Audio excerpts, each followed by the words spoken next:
Underground Bugger. Hey, end of day 6 at the Danny Masterson trial. Day 2 of testimony. Another long day. Lots happened. The first thing I think about is, Judge Charlene Olmedo told people that cases move quickly in her court. And boy, think about it. Just yesterday morning, there was still not a jury seated. Now it's the end of day, a day and a half later, we're already on cross-examination of the first witness. Things are moving along. All right, so beginning of the day, the defense once again asked for a mistrial.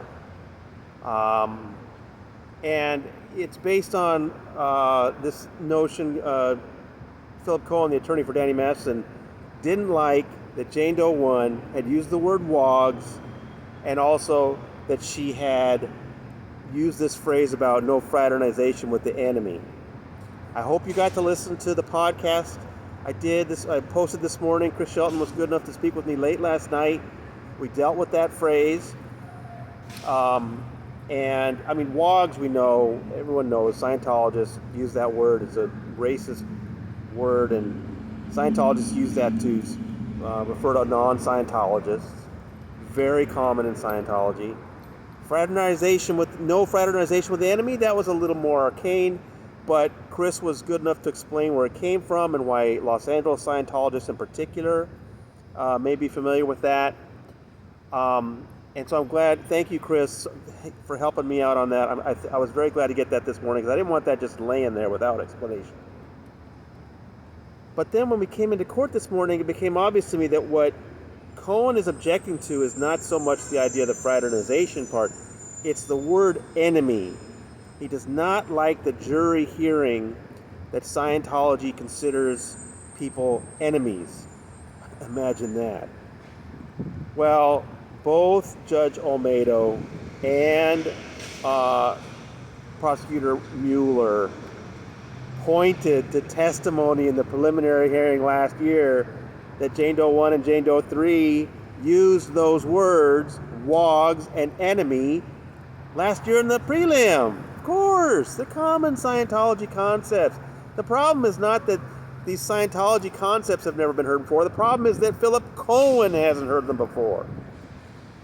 So he got schooled a little bit this morning, and then he tried to advance his motion for a mistrial, but complaining in general about too much Scientology, and then, Judge Olmedo, these comebacks. I wish you could be in court with me because, oh man, this morning's was, she said to him, perhaps that's because both lawyers seem to be talking about nothing but Scientology. Whew. You know what she just told Cohen there? She said, you pulled it in, buddy. Just struck me, of course. Anyway, so got back to direct testimony of Jane Doe number 1. She had wrapped up the 2002 incident that she had with Masterson and was moving on to the 2003 incident, which is the alleged rape that's the subject of the charges in the case.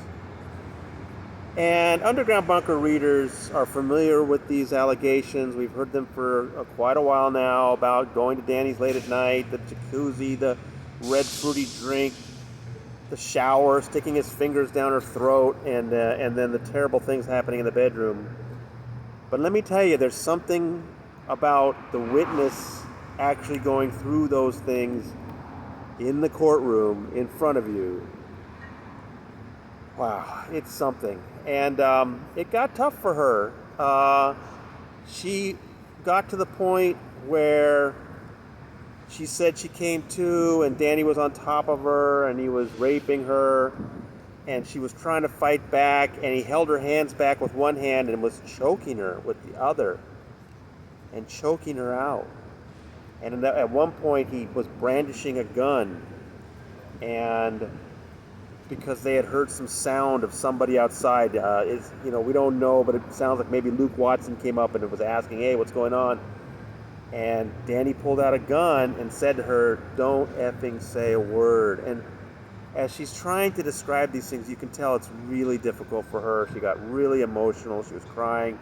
And Judge Olmedo decided to take a break. Now look, if I perceived any fake, tone and what she was saying, I would tell you, I'm a journalist, but I have to tell you, this thing seemed really genuine to me. I think the jury was really paying very close attention. I guess someone might say, look, that was 19 years ago. Is a woman still going to have that much emotion describing it? And I think if it's something that is so traumatic, I think they would. She seems like a very intelligent, calm person, but bringing these things up was difficult for her. So the judge took a break, and this is something I noted in my story, and I want to be careful with this. I know people are going to jump to conclusions, but we all stood up for the jury to leave. Jane Doe 1 is crying. Her support person has come over to be with her. Sorry about the ambulance going right by here. Hey, it's LA. Her support person has come over to be with her. She's crying. The jury goes out. We all stand for the jury. The jury leaves. The attorneys sit down. The gallery sits down. The reporters all sit down. And the Mastersons all remain standing. And I don't want to imply that they were being defiant towards her or that they were especially sensitive to her or what. I don't know what it was. It just struck me as odd that we had Jane Doe 1 crying, her support person with her, and all the Mastersons standing and looking at her. And then the thing was, Jane Doe 1 and her support person were kind of talking, and the mic was still there. Now, I couldn't hear what they were saying, but you could hear some sound. There was something being said, and I remember thinking, boy, they need to get her out of there. And eventually they did. So later in the day, Karen Goldstein brought up to the judge that this was a problem, that she said the jury heard what Jane Doe 1 and her support person were saying in that moment. Judge Olmedo said, no, it didn't happen that way. I know the jury was out. After the lunch break, she came back and said, look, I talked to the other employees. We all sort of have different memories of it, but I am pretty confident that I watched the last juror go out of the room before Jane Doe 1 and her support person were talking. So a little drama in the court, and based around this human emotion about recounting these terrible memories. So then in the afternoon, Jane Doe 1 then turned to the aftermath of the incident, which was reporting to the church. And she immediately flew to Florida that night. And she said once some time passed, the bruises started to show up on her body. They put up a photograph of her in a bikini in Florida, and she took a pointer and was pointing to bruises on her hip and her arm and her wrist. Now, I have to say, sitting in the last row of the courtroom, they were I could barely maybe see one bruise on her hip. It was very difficult for me to see, but I wasn't close to it. Certainly not dramatic bruising in that photo. I don't know if the defense is going to do something with that or not. Also, she had talked about having her hand was still really hurting and hard to use. In the photo, she's holding a drink. And maybe it was the drink didn't weigh much. I don't know.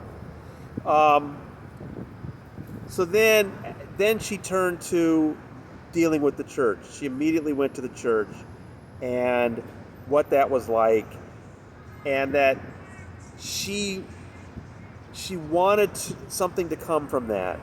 And so she knew she wanted to say something to the police.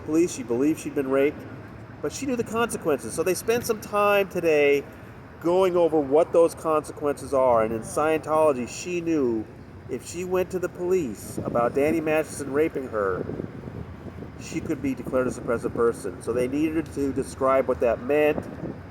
She also described a little bit about the counseling they put her through. She was supposed to find the evil things that she had done. In other words, Scientology wanted her to believe that she had pulled it in, that this was her fault. So they were going through that this afternoon. And they talked about this agreement that Kendrick Moxon made her sign. And I mean, this is just one of those incredible sentences. I don't know that the other reporters are going to understand the impact of this, but I know the Underground Bunker readers will, that there came a moment After she asked Scientology for permission to report him. They basically let her know in kind of coded language, you can sue him, but don't go to the police. She went to the police anyway. She knew then she was facing expulsion, and one day, Kendrick Moxon, attorney for Scientology, came over to talk to her father. And at that point, the ethics officer earlier had basically told her he'd prepared a declare order.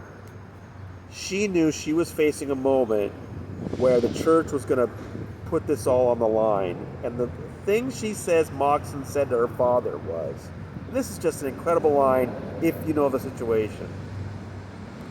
She says that Kendrick Moxon told her father, let's work things out so you don't lose your daughter like I lost mine. I think I was the only one in the room, other than Mueller and Jane Doe 1, that realized what that really meant. It's horrible. People, it's horrible. And it goes to the black heart of Scientology. Kendrick Moxon, the attorney for Scientology, was coming over and letting a man know, we're going to work out some kind of disgusting legal settlement for your daughter so you don't lose her the way I lost mine, which was Moxon referring to his daughter Stacy committing suicide at the IT base in the year 2000 by throwing herself on an electric transformer which instantly roasted her. Her life in the Sea Org was so grim. Her life in Scientology at that horrible base was so terrible. She threw herself on tens of thousands of volts to end her terrible life. And Moxon is using that to convince a man he's got to get his daughter to sign some damn agreement so that she'll never say anything about being violently raped.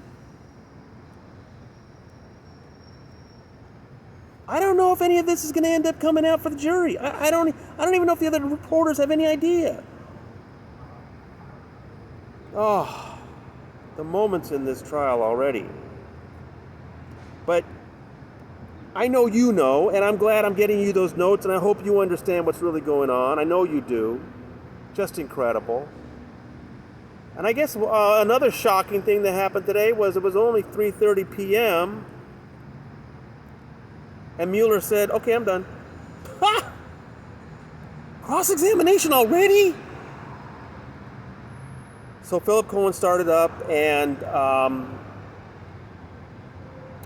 look, cross-examination. Oh. It's his job to try to impeach her and make her look like she's lying or hiding or something. But he's got to be gentle about it. I mean, this is a rape victim. I will give him points. That part of it, where he's challenging her but making it look like he's not antagonizing her, very good. He's very good at that.